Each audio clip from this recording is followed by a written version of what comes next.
Hello friends, welcome to CEC Live Lectures. Myself Aditya P. Tripathi, and I am going to continue our discussion on the topic of IFRS. This is going to be part 4 of our lectures on IFRS. And previously in part 1, 2 and 3 of my lectures on IFRS, I tried to give you a complete overview of what is there into IFRS, the way it has been implemented into India, what are the salient features of IFRS, why do we call it the convergence, not the adoption, and what is the new name of IFRS in India, that is called Ind AS. Now in this part 4 of my lectures on IFRS, I'll be telling you about understanding IFRS from a different perspective. I'll be telling you about financial shenanigans in the era of IFRS. Previously we discussed about the different techniques of shenanigans. Now a very basic question comes to the mind of our learners, that sir, don't you think that with the emergence of IFRS there is a complete full stop, there is a complete no to shenanigans? Answer is to greater extent it is yes. That with this new metamorphical change in our accounting standards, there is now very nominal possibility of any accountant resorting to financial shenanigans. But by simply saying so, I cannot hide myself from the responsibility of explaining to you that yes, there is always a possibility of someone resorting to shenanigans, and when it comes to finance, it is there. And if IFRS is able to catch hold of everything, then what is the need of having audit? What is the need of talking about these shenanigans? And why still these financial frauds, they are coming to the fore or coming to the front? Why are we witnessing some financial frauds, accounting frauds till date? What is the reason behind that? So with this motive, I have planned today's lecture in this way, that I'll first be telling you about shenanigans in the era of IFRS. Then we'll take up a very interesting article which is published in Harvard Business Review, and the title of that paper is Where Financial Reporting Still Falls Short. So that article I'll be elaborating in front of you, and then we'll talk about the problems which are there into the accounting, which is being faced by the accounting fraternity in the era of IFRS, which is Ind AS for us, and the possible solution to that. So with this agenda, I'll be telling you what is there into that article, what are the problems which are still persisting, and what are the possible solutions to that. Because since your entire accounting has witnessed a metamorphical change into the way we have been reporting the financial transactions, and since there is a metamorphical change, obviously the way of committing these shenanigans or resorting to shenanigans must have changed. So what is that change? What are those changes? That is something which I am going to discuss here. Now here with the due courtesy and due respect to Harvard Business Review, I am citing this article which you can find on the website of Harvard Business Review, which is one of the most reputed magazine in the field of commerce and management. And the title of this article is Where Financial Reporting Still Falls Short. And this article very much came after the implementation of IFRS at global level, and also to some extent we can say in India also it was implemented. And I'll be letting you gradually go through what article says. Article starts its discussion with this, that even after raft of reforms, series of reforms, corporate accounting still remains murky. They talk about, they are questioning that after this raft of reforms or series of reforms, do you think that corporate accounting is now, foolproof or resistant from, these financial shenanigans? So this article is basically, telling you that there is a need to know and to evaluate a company accurately. If you are going for evaluating a company, there is a proper need to evaluate those companies. And this article has been published by H. David Sherman and S. David Young. It is very much popular in the name of Sherman and Young. It was published in July-August issue of 2016 from this magazine of Harvard Business Review, and it told us about where financial reporting still falls short. Now what are the salient features of that article? I'll first be telling you about that, and then I'll come to the problem and solution. This article says that in a perfect world, had the world been perfect, investors, board members and executives would have full confidence in companies' financial statements. But unfortunately that is not the truth. It says that if you consider this world to be a perfect place to live, investors to be a perfect investors having complete information about the market, board members to be completely ethical, and executives to be very much committed, then obviously you could have said, or you could have relied on this, that there is a full confidence in companies' financial statements, and you could have relied on the numbers to make intelligent estimates of the magnitude, timing and uncertainty of future cash flows.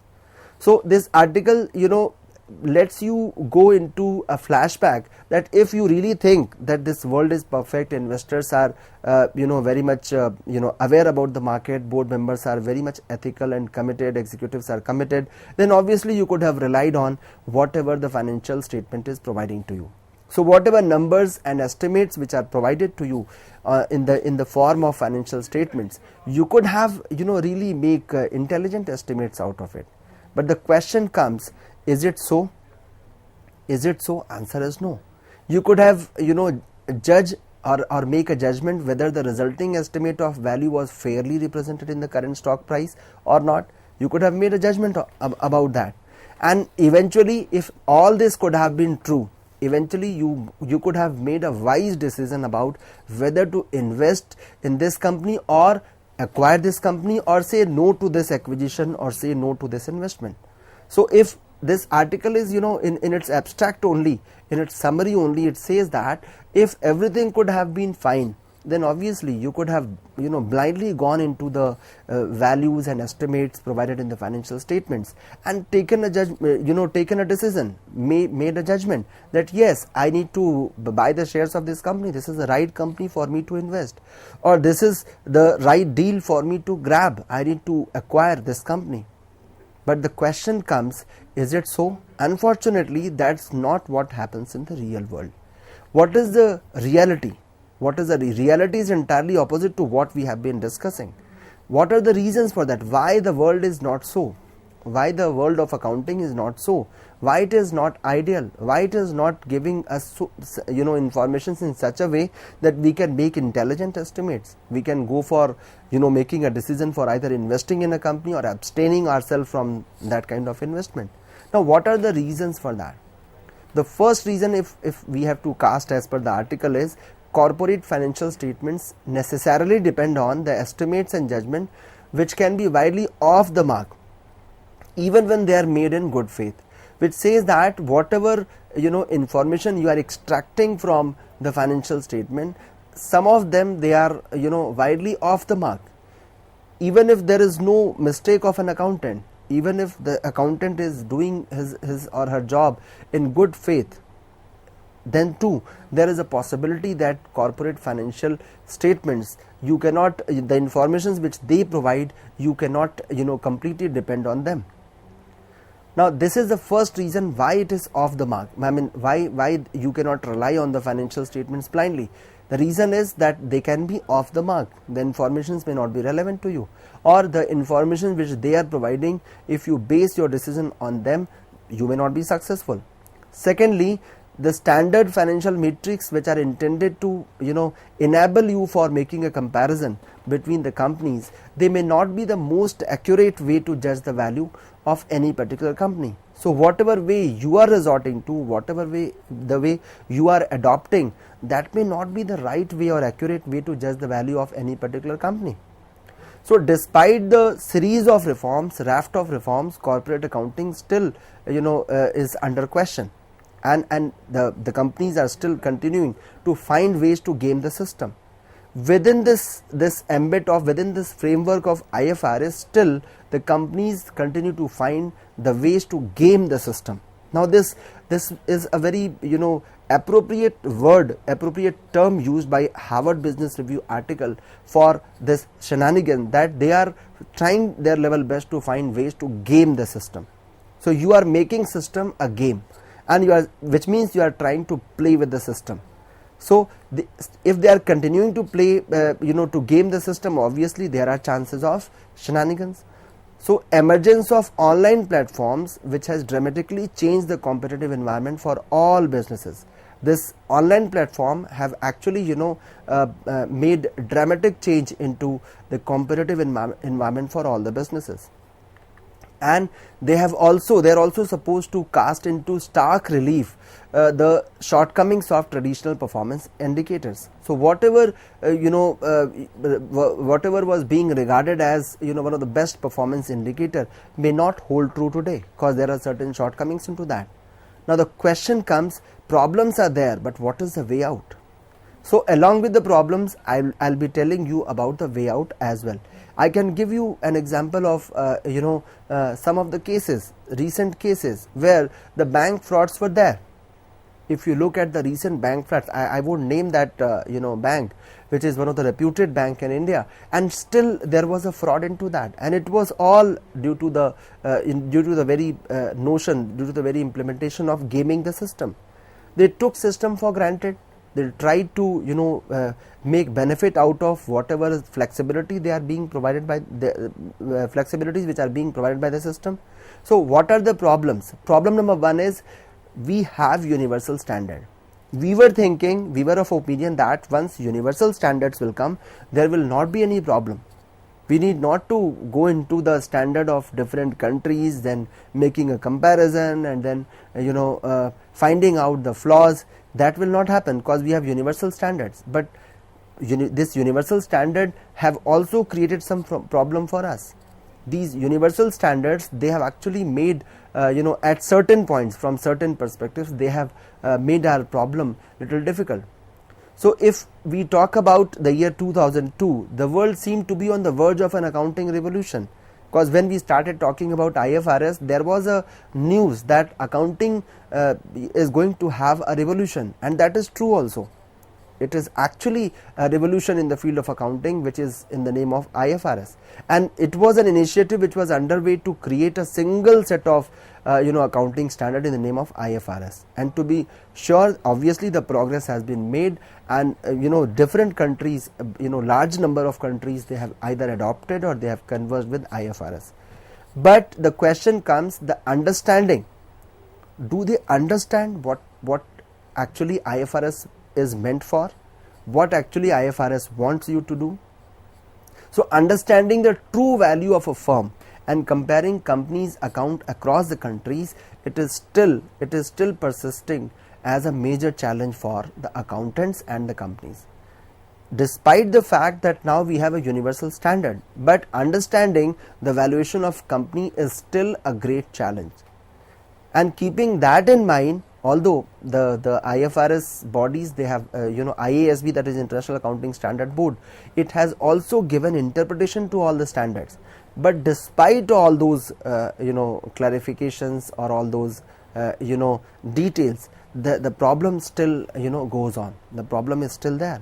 It is still continuing to be a major challenge.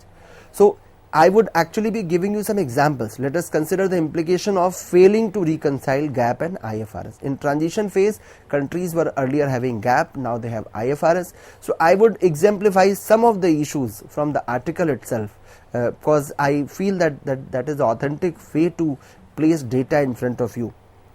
So the analysis of investment targets, acquisitions or competitors will in many cases continue to require comparison of financial statements under two distinct accounting regimes. So if you are having your accounting, suppose in one country there is a GAAP which is still there, and in another you have IFRS, so we have to actually make a comparison of the profitability.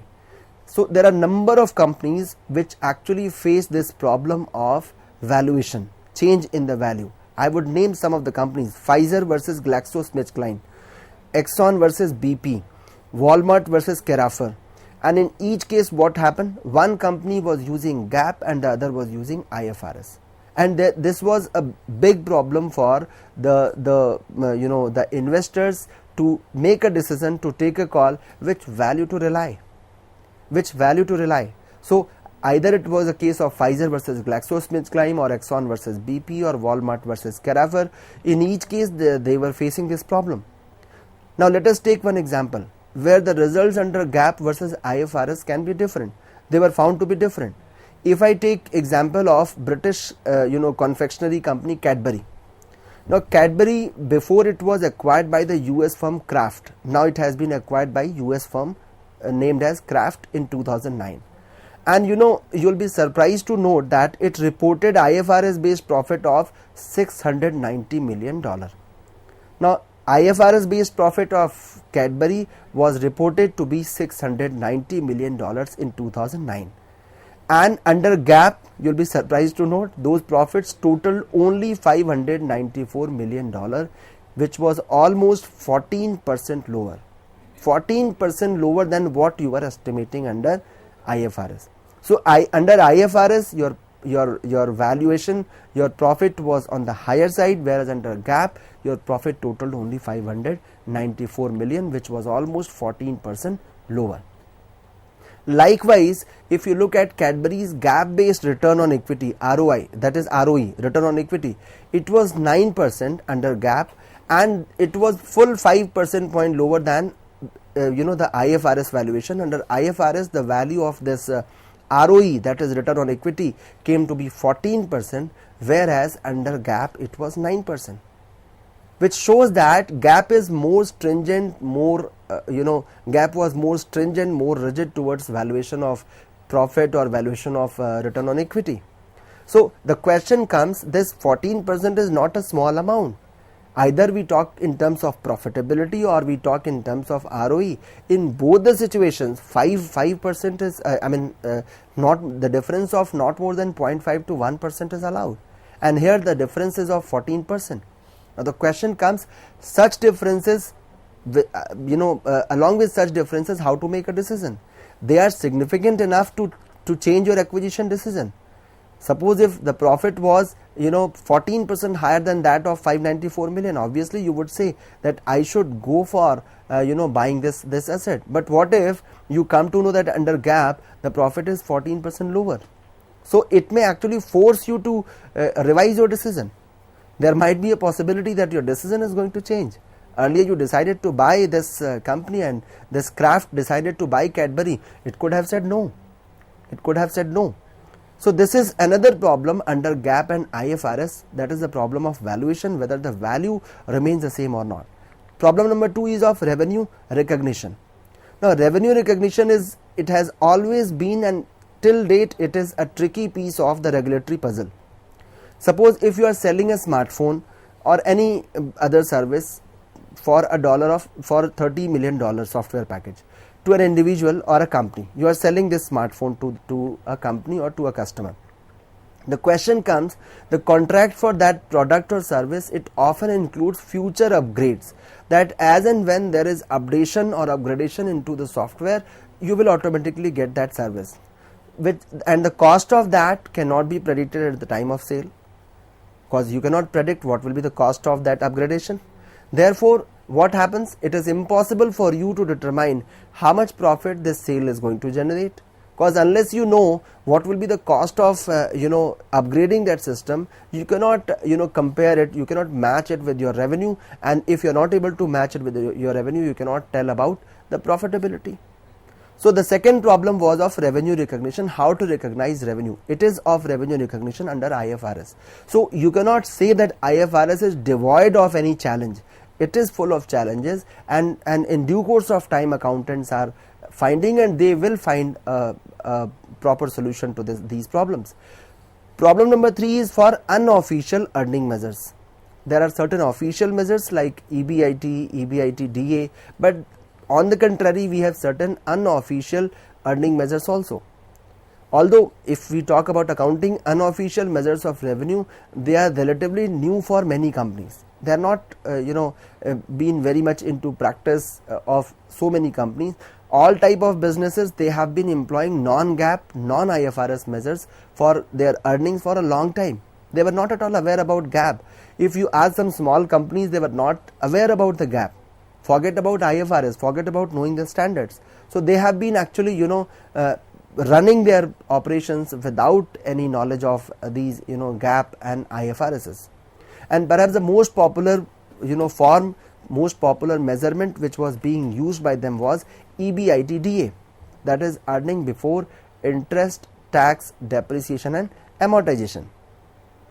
And in the tech sector, if you talk about the technology sector, that is IT and ITES, information technology enabled services, non-GAAP measures were very popular. And you'll be surprised to note that during the first dot-com wave, companies began using eyeballs, page views, and there were number of ways to show their performance. They were trying to show that this is the way my presence in the market is increasing. But the question comes, with those values, with those informations regarding eyeballs, page views and so on, to convince analysts and investors that my business is having greater value despite the absence of profit. So if these eyeballs and page views, they cannot create any profit, do you think that accountant is going to consider them? Answer is no. So some of the sectors which were earlier using these unofficial measures of financial performance, obviously they need to be stopped. So this was another problem which is now being taken care by IFRS. Fair value accounting. Now executives and investors, they have two measures at their disposal for if they have to determine the value of a firm asset. One is either you go for price originally which you have paid, and that is acquisition cost or historical cost, and the second is the amount those assets would bring in if sold today. So if suppose if I bought one property in 100 rupees, in one commodity in 100 rupees today, and I have to sell it, how much value will I get? That is nothing but your fair value. So you have to first understand that whatever price I have paid, was it fair to pay that much of price? If you talk about the Twitter, in 2014 Twitter reported a loss of $0.96 per share using one measure, one measurement, but a profit of $0.34 using another. Now the question is, which one is correct?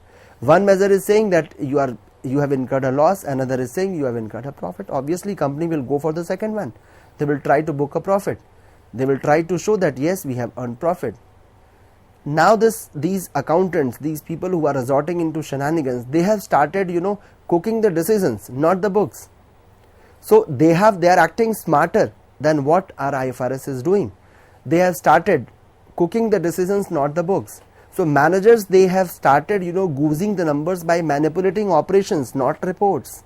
They are now manipulating those operations. They are not at all reporting manipulating reports, because they know once they start manipulating the reports, they'll be caught red-handed, because the internal control system is very strong nowadays with the emergence of techniques like AI, ML, that is artificial intelligence, machine learning and blockchain.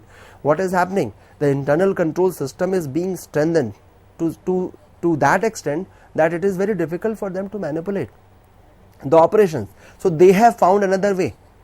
If we believe on a study published in the Journal of Accounting and Economics, which surveyed more than 400 senior executives on how their companies managed reported earnings. It was a very interesting article which was asking senior executives that you tell us how your company managed to manage the reported earnings, and you'll be surprised to know that the study revealed that managers tend to manipulate results not by how they report performance, but by how they time their operating decisions. So they were actually playing with the timing. They started playing with the timing.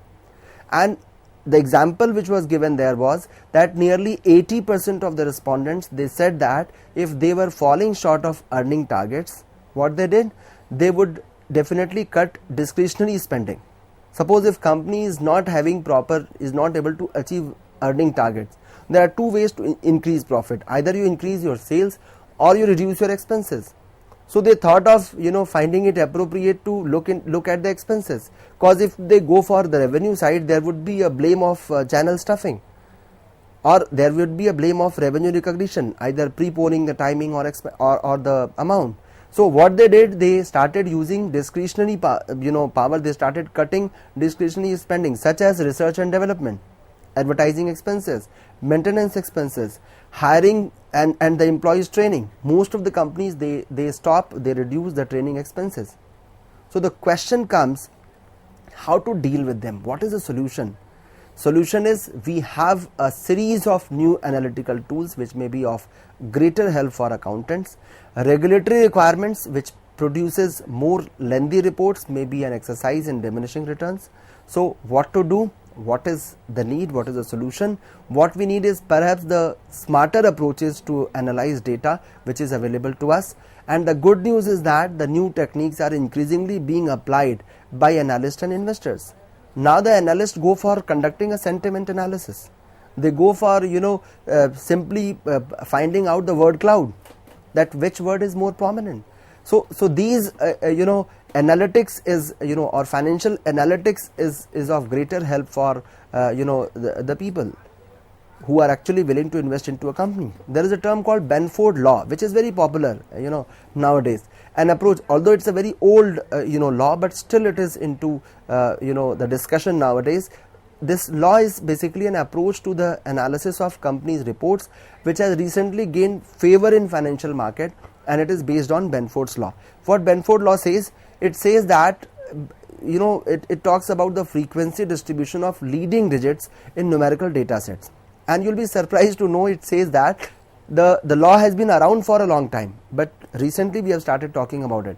It says that the insurance companies, they have started using to detect false claims, the IRS to detect tax fraud, and the big four accounting firms, they have used it to detect accounting irregularities.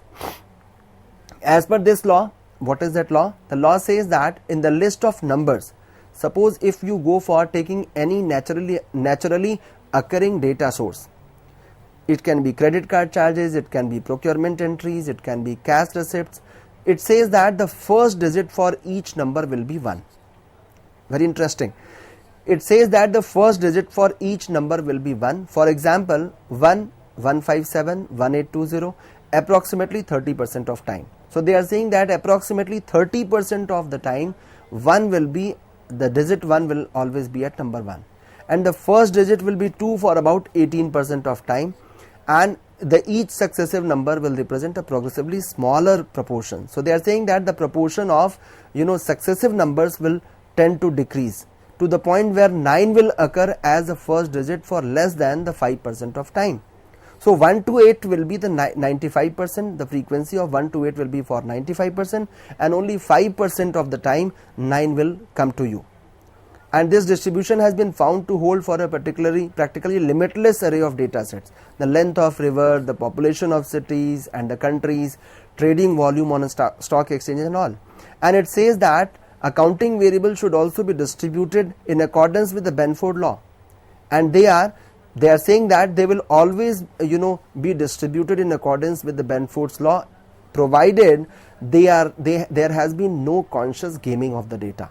So Benford law can also be of great help to the accountants, because they can rely on this, and it has been into practice. Surprisingly, it doesn't give any logic to us, but yes, if we go for verifying, we'll find that it is truth. It is true. In fact, the distribution holds even if the figures are converted from one currency to another. If a set of accounting data deviates from Benford's law, that can be taken as evidence of manipulation. So if your accounting data deviates from Benford's law, obviously you should take it as a matter of deviation. So conclusively, what I can say is, we will never reach a world in which all reports are perfectly and reliably true.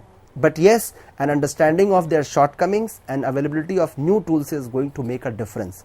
With this, I'm ending this discussion on understanding IFRS and in relation to the shenanigans. I hope you must have understood and enjoyed today's lecture of mine. With this, I'm ending. Thank you so much.